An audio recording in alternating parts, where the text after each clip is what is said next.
नमस्कार। आज वीडियो जो अपलोड कर रहा हूँ वो सिर्फ छात्राओं के लिए, महिलाओं के लिए। जो महिलाएं गवर्नमेंट ने आपको एक मौका दिया है, वो हर साल देती है आपको मौका कि आपको RSCIT का कोर्स फ्री करवाया जाएगा।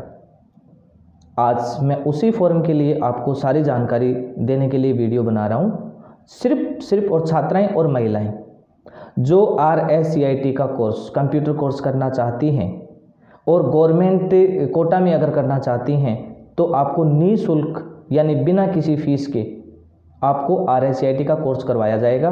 उस कोर्स को करने के लिए अभी फॉर्म स्टार्ट हो गए और फॉर्म में क्या क्या लगेगा, फॉर्म कैसे भरवाना है, इसकी संपूर्ण जानकारी जो है वो मैं आपको बता देता हूँ। इसके फॉर्म को अप्लाई करने के लिए एक तो आपको सेंटर चॉइस कर रहे हैं। मेन आप कौन से सेंटर पे आप अपना आवेदन लगवाना चाहते हैं, कौन से सेंटर पे कोर्स करना चाहते हैं। सबसे पहले तो आपको यही ध्यान रखना है कि आपको कौन से सेंटर पे कोर्स करना है। वो कोर्स सेंटर का जो नाम है वो आप लिख के लेके आएँ। 10th की मार्कशीट, आधार कार्ड और हायर एजुकेशन यानी आपने कहाँ तक शिक्षा ग्रहण की है। कोई भी महिलाएँ जिन्होंने ग्रेजुएशन कर ली हैं वो ग्रेजुएशन की डिटेल्स जो है वो अपडेट करवाएंगे। जिन्होंने बीएड कर रखी है वो बीएड की डिटेल अपडेट करवाएंगे। जिन्होंने एमए कर रखी है वो एमए की डिटेल अपडेट कराएंगे। अब ये डिटेल पिछली बार तक नहीं मांगी गई थी, इस साल कुछ चेंज किया गया है और प्राथमिकता के आधार पर आपका चयन होगा। प्राथमिकता किस हिसाब से होगी, कैसे होगी, इसकी भी जानकारी मैं आपको बता देता हूँ। पहले 10th की मार्कशीट जो होती थी उसके जो परसेंटेज बेस होते थे, परसेंटेज के बेस पे ही आपकी जो वरीयता होती थी, जो आपका चयन होता था वो उसके हिसाब से होता था। लेकिन अभी आपको एक और विकल्प दिया गया है कि जिस भी महिला ने जितने ऊंचे स्तर की एजुकेशन हासिल कर रखी है, अगर उसने ग्रेजुएशन कर रखी है तो बाकायदा इन्फॉर्मेशन देंगी। उनको इन्फॉर्मेशन के आधार पे यानी जो अगर वो ग्रेजुएशन के बारे में अपनी इन्फॉर्मेशन डालते हैं तो उनको ग्रेजुएशन लेवल में उनको लिया जाएगा और उनको सीटें दी जाएंगी। अगर किसी ने बीएड कर रखी है या फिर किसी ने एमए कर रखी है या फिर किसी ने BSTC कर रखी है, जो भी अपने 10th के ऊपर जो भी ग्रेजुएशन या जो भी डिग्री कर रखी है उस डिग्री की जानकारी जो है वो आपको इस फॉर्म में ज़रूर देनी है ताकि आपको उसी की आधार पे आपको वरीयता दी जाएगी। बहुत से कम ई-मित्र संचालक हैं, उनको शायद इस बात की जानकारी होगी, उनको जानकारी नहीं है। तो जितने भी मेरे दोस्त हैं ई-मित्र वाले, अगर वो मेरे वीडियो को अगर सुनते हैं, फॉलो करते हैं, तो मैं आपको भी बता देता हूँ, किसी भी महिला के पास अगर उसके पास 10th से ऊपर की अगर कोई भी डिग्री है, कोई भी कोर्स है, अगर कुछ भी है, तो आपको उसका ये इन्फॉर्मेशन जो है वो फॉर्म में देनी है ताकि उसको वरीयता जो है वो उसकी एजुकेशन के आधार पे दी जाएगी। मेरिट जो है वो मेरिट उसके एजुकेशन के आधार पे बनाई जाएगी और एजुकेशन के आधार पे बनाई जाएगी तो पहली वरीयता उन्हीं को मिलेगी जिनके पास में ऊंचे लेवल की एजुकेशन है, पहले उनको वरीयता दी जाएगी। तो सभी महिलाएं और छात्राएं, मेरा आपसे अनुरोध है, मेरी रिक्वेस्ट है, मेरे वीडियो को आप अपनी जितनी भी सहेलियों को फॉरवर्ड कर सकते हो उतनी सभी सहेलियों को फॉरवर्ड करना ताकि इसका लाभ सभी उठा सकें। क्या होता है, कभी कभी हम जानकारी के अभाव में पूरी जानकारी नहीं देते हैं, तब हमें बाद में पता चलता है जब इस जानकारी हमारे सामने में आती है कि अगर जानकारी मैं देती तो शायद मेरा भी RSCIT में सिलेक्शन हो जाता। बहुत बार ऐसा होता है कि महिलाएं जो है वो अपने हाई लेवल की जो जानकारी है, एजुकेशन की जानकारी हैं, वो जानकारी जो है वो बताती नहीं है और वो 10th की मार्कशीट के बेस पर ही वो फॉर्म अप्लाई कर देती हैं और उनकी मेरिट 10th के बेस पे बनती है और 10th के बेस पे बनती है तो उनका नंबर नहीं आता है।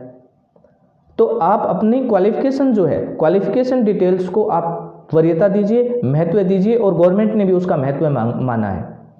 अगर आपके पास में ऊंचे लेवल की एजुकेशन है तो आप अपने ऊंचे लेवल की एजुकेशन को ही आप उसमें डालिए ताकि आपको उसी हिसाब से आपकी मेरिट में आपको डाला जाए। अब की बार सीटें काफ़ी बढ़ाई गई हैं, अब की बार काफ़ी चांस है फ्री एडमिशन लेने का।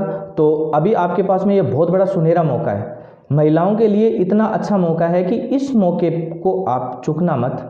अपनी एजुकेशन लेवल के अनुसार आपको आवेदन लगाना है और आपका 100% उम्मीद है कि आपका एडमिशन फ्री में हो जाएगा। फ्री में एडमिशन हो रहा है, कोर्स वही है, RSCIT का है, जो आप फीस दे के करते हैं वही कोर्स होता है। ये आपको गवर्नमेंट अपने बजट पे, अपने स्तर पे आपकी फ़ीस जो है वो गवर्नमेंट पे करती है। महिलाओं को शिक्षित करने के लिए, उनका एजुकेशन स्तर बढ़ाने के लिए उनको प्रमोट किया जाता है, इसलिए आपको फ्री में ये कोर्स करवाया जाता है। जितनी महिलाएं हैं, जितनी भी छात्राएं हैं, उनसे मेरा सबसे निवेदन है कि आप इस वीडियो को ज़्यादा से ज़्यादा लाइक और कमेंट तो आपको करना ही है, प्लस अपनी सहेलियों को, अपने रिश्तेदार, अपने जो भी बहनें हैं जो मेरे चैनल से जुड़ी हुई नहीं है, उन सब तक ये वीडियो जो है वो आप भेजना, ताकि इसका फ़ायदा सब उठा सकें। बहुत सी ऐसी महिलाएं और स्टूडेंट हैं जिनको जानकारी नहीं मिलती है, और जानकारी नहीं मिलने के कारण वो ये सब चीज़ों से वंचित रह जाती हैं। जब बाद में उनको जब पता चलता है तो उनको, उनके दिल पे काफ़ी ठेस पहुंचती है कि शायद हमें ये जानकारी होती तो हम भी इसका आवेदन जो है वो इसी हिसाब से करवा देते तो हमारा भी सिलेक्शन हो जाता। तो ये बड़ी महत्वपूर्ण जानकारी है, इस जानकारी को आप हल्के में मत लेना। ये बहुत ही महत्वपूर्ण जानकारी है कि आप एजुकेशन के आधार पे आपका चयन हो रहा है, एजुकेशन के आधार पे आपको सीटें दी जाएंगी।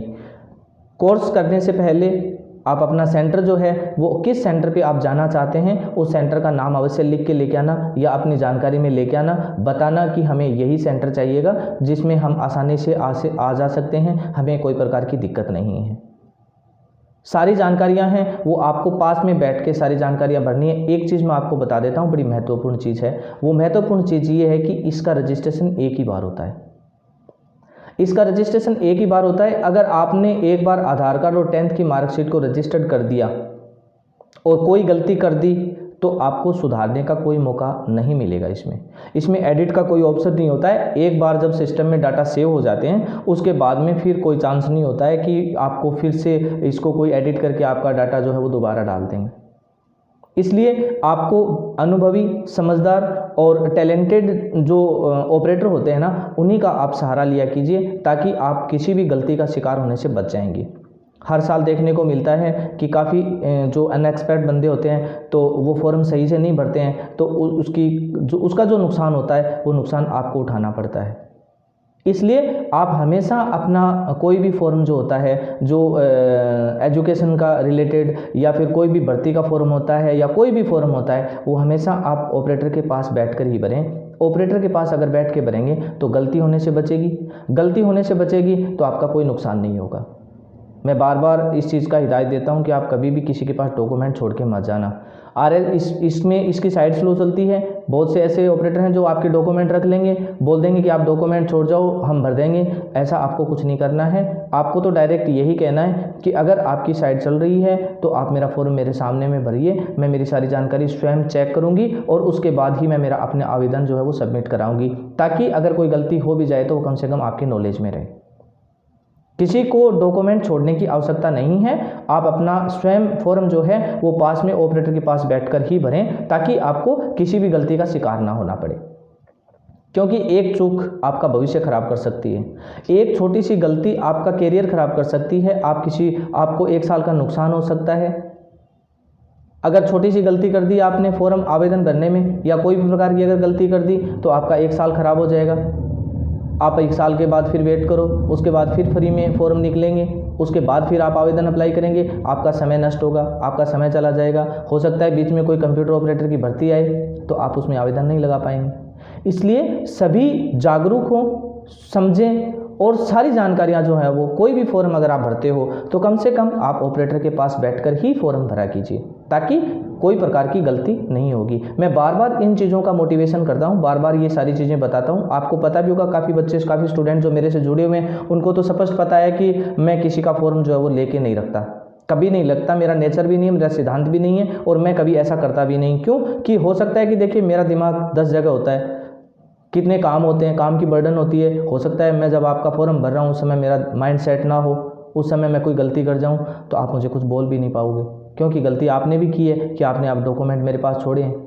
इसलिए मैं आप लोगों को ये सारी चीज़ें बताता हूँ कि आप कभी भी ऐसी गलतियों का शिकार मत बना कीजिए कि आप फॉर्म छोड़ के चले गए और आपकी गलती हो गई। और 100% अगर आप सामने नहीं हैं तो 100% गलती होने का चांस रहता है।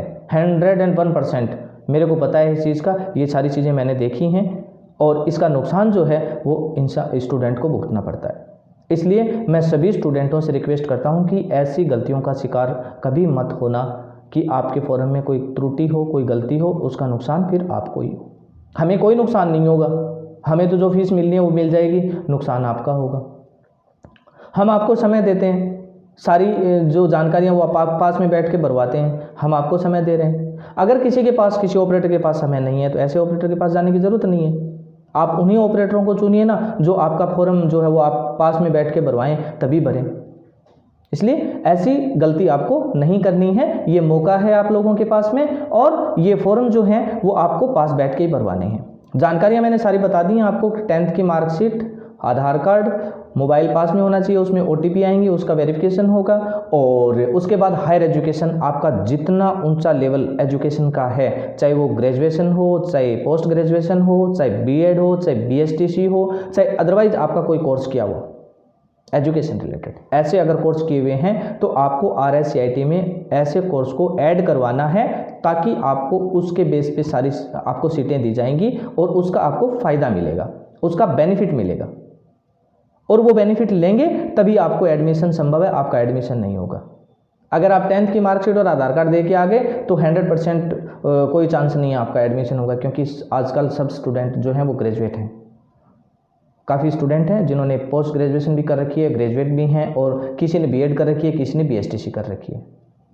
तो सभी महिलाएं और सभी छात्राएं इस चीज़ को बाकायदा सीरियसली और मेरी इस वीडियो को जो है ना वो गौर से सुनेंगे और सारा समझेंगे। और वीडियो को लाइक करना तो मत भूलना, और कमेंट करना भी मत भूलना। काफ़ी कम कमेंट आते हैं, काफ़ी कम लाइक भी आते हैं, व्यूज़ भी मैं देखता हूं, काफ़ी जो मैं शेयर करता हूं तभी व्यूज़ आते हैं, लेकिन आप मेरे चैनल को फॉलो किया कीजिए। मेरा बहुत ही महत्वपूर्ण चैनल है, वो सिर्फ और सिर्फ आपके एजुकेशन और आपके कैरियर को लेके। मेरे चैनल पे आपने देखा होगा कोई ऐसा वीडियो नहीं है जो आपसे रिलेटेड ना हो। आपसे विदाउट रिलेटेड मैं कोई वीडियो अपलोड नहीं करता। इसलिए लाइक और कमेंट और शेयर, और जितने भी first year, second year final और MA और जो कंपटीशन की तैयारी करते हैं, ऐसे बहुत से ऐसे स्टूडेंट हैं जिनको मेरे चैनल के बारे में पता नहीं है, तो जो भी मेरा वीडियो सुनते हैं उनसे मैं रिक्वेस्ट करता हूं कि प्लीज़ उनको सबको शेयर किया कीजिए, सबको बताया कीजिए। आपके पास में बहुत से ऑप्शंस हैं, आप व्हाट्सएप ग्रुप से भी मेरा वीडियो शेयर कर सकते हैं, आप फेसबुक पे भी मेरा लिंक डाल के वीडियो अपलोड करके आप सबके साथ शेयर कर सकते हैं। आप जो है वो अपने जो निजी जान पहचान वाले हैं उनको बोल भी सकते हैं कि एक ऐसा चैनल है भानुई मित्र चूरू के नाम से, जिसमें आपको कॉलेज की और एजुकेशन रिलेटेड सारी इन्फॉर्मेशन जो है वो रिकॉर्ड की हुई मिलती हैं, तो उनको भी फ़ायदा हो जाएगा। तो सभी स्टूडेंटों से मैं रिक्वेस्ट करता हूं कि आप ज़्यादा से ज़्यादा वायरल, शेयर और कमेंट, लाइक करना कभी न भूलें, और इस वीडियो को ज़्यादा से ज़्यादा शेयर करना, ताकि जितनी भी छात्राएं हैं, जितनी भी महिलाएं हैं, उनको सबको इसका फ़ायदा और इसका बेनिफिट मिल सके। मैं हमेशा सबको जागरूक करता हूं, और आप भी मेरे इस जागरूक अभियान में सबको साथ लेके चलिए। सबको साथ लेके चलेंगे तो सबका भला होगा, सबका फ़ायदा होगा। ठीक है स्टूडेंट्स, थैंक यू।